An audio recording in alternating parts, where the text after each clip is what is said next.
আইপিএলের প্রথম ম্যাচেই বাজির ঘোড়া বনে গেলেন মুস্তাফিজুর রহমান। চেন্নাই সুপার কিংসের জার্সি গায়ে খেলতে নেমে কাটারের ঝলকানিতে শুরুতেই স্বীকার করেন ফাফ ডু প্লেসি বিরাট কোহলির মতো গুরুত্বপূর্ণ উইকেট। 4 উইকেট তুলে নিয়ে হয়েছেন ম্যাচ সেরা।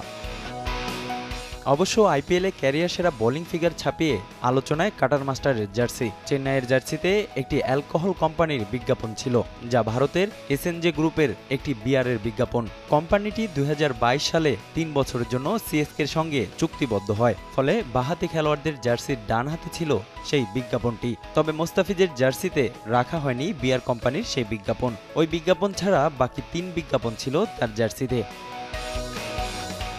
গুঞ্জন আছে আইপিএলে অংশগ্রহণকারী মুসলিম খেলোয়াড়দের জার্সিতে অ্যালকোহল জাতীয় স্পন্সর কোম্পানির কোনো লোগো থাকবে না। বিশ্ব ক্রিকেটে এমন নজির রয়েছে হাশিম আমলা, মঈন আলী সহ তারকা ক্রিকেটারদের। তবে সে তালিকায় যুক্ত হলো এবার মুস্তাফিজের নাম। মুস্তাফিজের চেন্নাইয়ের হয়ে অভিষিক্ত ম্যাচের পারফরমেন্সে মুগ্ধ হয়েছেন অনেকে, বাদ যাননি ভারতীয়রাও। ম্যাচে যতই ভালো পারফর্ম করুক না কেন, বাংলাদেশি ক্রিকেটারদের প্রশংসা করতে সচরাচর দেখা যায় না ভারতীয় ক্রিকেটারদের। তবে এবার সেটা আদায় করে নিয়েছেন ফিজ। ভারতের গণমাধ্যমে কাটার মাস্টারের প্রশংসা করেছেন 2 সাবেক ক্রিকেটার অনিল কুম্বলে ও রবিন উথাপ্পা। চেন্নাই একাদশে মুস্তাফিজকে সবসময় রাখার পরামর্শ দিয়েছেন তারা। মুস্তাফিজের বোলিংয়ের প্রশংসা করেছেন হরভজন সিংহ।